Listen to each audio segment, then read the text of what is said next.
नमस्कार, मेरा नाम है रोहित सिंह और आप देख रहे हैं मीडिया दर्शन। आज हम लोग बात करने वाले हैं रोहतास जिला के नारन गांव के एक चर्चित नाम धनजी सिंह के बारे में। धनजी सिंह की हत्या हो गई है, लेकिन ये नाम इतना चर्चित क्यों था, इस बारे में आज हम लोग जानेंगे। धनजी सिंह के बारे में चर्चा करने से पहले हम लोग थोड़ी चर्चा कर लेते हैं 90 के दशक में चल रहे जातीय संघर्ष के बारे में। दरअसल नक्सलवादी और खेतिहर किसानों के बीच एक खूनी संघर्ष चल रहा था। ये 90 के दशक की बात है और उस समय दोनों पक्षों के तरफ से बहुत सारी हत्याएं हुई।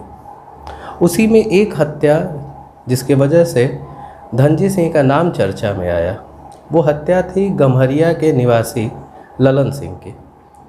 ललन सिंह की हत्या पचपोखरी और खैरही गांव, जो दोनों रोहतास में है, पचपोखरी और खैरही गांव के बीच में कर दी जाती है। उस हत्या के कुछ दिनों के बाद एक बारात जा रहा था और उस बारात से 4 दलितों को अगवा किया जाता है और उन चारों दलितों की हत्या बेचीरागी गांव के पास कर दी जाती है। और इन चारों दलितों की हत्या का इन चारों दलितों की जो हत्या है उसको ललन सिंह के हत्या के प्रतिशोध के रूप में देखा जाता है। और इन चारों दलितों की हत्या का मुख्य अभियुक्त बनाया जाता है धनजी सिंह को, और वहाँ से धनजी सिंह का नाम चर्चा में आता है। क्योंकि ये दलितों का हत्या था, ये हत्याकांड इतना चर्चित हुआ, इसे पचपोखरी नरसंहार का नाम दिया गया और इसकी राजनीतिकरण भी शुरू हो गई। अब गांव में कई बड़े नेता आने लगे, नेताओं का हेलीकॉप्टर उस गांव में उतरने लगा, जिसका असर ये हुआ कि अब धनजी सिंह का नाम सिर्फ नारन और रोहतास तक ही नहीं रहा। अब इस नाम की चर्चा पटना और पटना से दिल्ली तक होने लगी। धीरे धीरे धनजी सिंह के नाम का प्रभाव बहुत तेज़ी से बढ़ने लगा। इस प्रभाव को हम इस तरीके से समझ सकते हैं कि जब 2001 में पंचायत चुनाव हुआ तो धनजी सिंह के पिताजी मुखिया का चुनाव, धनजी सिंह के पिताजी का नाम राम परवेश सिंह उर्फ बूढ़ा सिंह, ये मुखिया का चुनाव जीत जाते हैं, जिसे कि धनजी सिंह का ही प्रभाव बताया जाता है। इस नाम की चर्चा इतनी अधिक होने लगी। एक और वाकया बहुत ही प्रासंगिक है। ऐसा कहा जाता है कि रणवीर सेना प्रमुख बरमेश्वर मुखिया भी एक बार धनजी सिंह के साथ गुप्त मुलाकात की। ये गुप्त मुलाकात सासाराम के समीप बराड़ी गांव में की गई और इस गुप्त मुलाकात में दोनों ने एक दूसरे का साथ देने का वादा किया। लेकिन इस पर 2 मत हैं। मीडिया और पुलिस रिकॉर्ड में अगर हम लोग देखें तो धनजी सिंह का नाम रणवीर सेना के एरिया कमांडर के रूप में दिखाया जाता है, लेकिन ऐसे बहुत से लोग हैं जो बताते हैं कि ऐसा नहीं है। मतलब रणवीर सेना के साथ उनकी भूमिका रणवीर सेना के साथ ना के बराबर थी। हालांकि रणवीर सेना की तरफ से भी कभी इस बात की पुष्टि नहीं की गई कि धनजी सिंह रणवीर सेना के एरिया कमांडर हैं।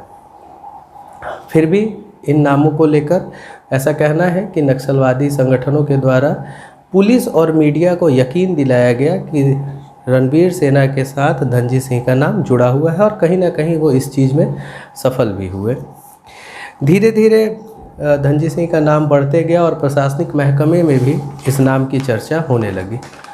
उस समय के रोहतास जिला के एसपी बच्चू सिंह मीणा ने एक बार धनजी सिंह को गिरफ्तार भी किया, लेकिन उनके पास किसी तरह का हथियार बरामद नहीं हुआ धनजी सिंह के पास, तो फिर धनजी सिंह की रिहाई हो गई। दोबारा फिर से छापेमारी की गई और इस बार धनजी सिंह के पास स्वचलित सहित करीब आधे दर्जन हथियार बरामद हुए। फिर न्यायिक प्रक्रिया के बाद धनजी सिंह की रिहाई होती है और अब धनजी सिंह अपने संगठन को मजबूत करने में अपना पूरा समय जो है वो झोंकना शुरू कर देते हैं। साथ ही साथ धनजी सिंह आर्थिक स्रोतों पर भी ध्यान देते हैं।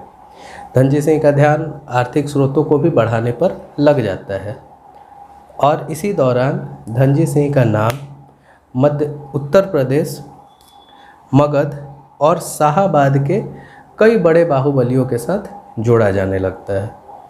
यानी कि कई बड़े बाहुबलियों के साथ धनजी सिंह का नाम संपर्क में आता है, धनजी सिंह के नाम को जोड़कर दिखाया जाता है। धनजी सिंह का नाम जिस तेज़ी से बढ़ रहा था, कहीं ना कहीं राजनीतिक गलियारों में भी इस नाम की गर्माहट देखने को मिल रही थी, अपराध जगत में भी थी और आर्थिक स्रोतों पर भी धनजी सिंह ने काम करना शुरू कर दिया था। तो बहुत से ऐसे लोग थे जिनके आंखों में धनजी सिंह का नाम जो है वो पूरे तरीके से खटकने लगा। धनजी सिंह की हत्या हो जाती है और उस समय अखबारों में इसे वर्चस्व की लड़ाई दिखाई गई। उस समय के अखबार जब आप पढ़ेंगे तो उसमें दिखाया गया कि ये वर्चस्व की लड़ाई थी, गोलीबारी हुई और हत्या हो गई। जब इस बारे में उस समय के पुराने पत्रकारों से मैंने बात की तो उन लोगों ने कुछ सवाल मेरे सामने रखे। उन्होंने कहा कि अगर ये वर्चस्व की लड़ाई और गोलीबारी की हत्या है तो गोलीबारी से ये हत्या हुई है। दरअसल ये हत्या शाहपुर गांव और अमरा तालाब के बीच में दुर्गापुर गांव में हुई थी। तो धनजी सिंह उस वक्त स्कॉर्पियो गाड़ी पर सवार था। धनजी सिंह स्कॉर्पियो गाड़ी से जा रहे थे और अगर उस स्थिति में गोलीबारी होती है तो वो गोलियां सिर्फ शरीर के उन्हीं हिस्सों पर क्यों लगती हैं जिससे कि मौत हो जाए।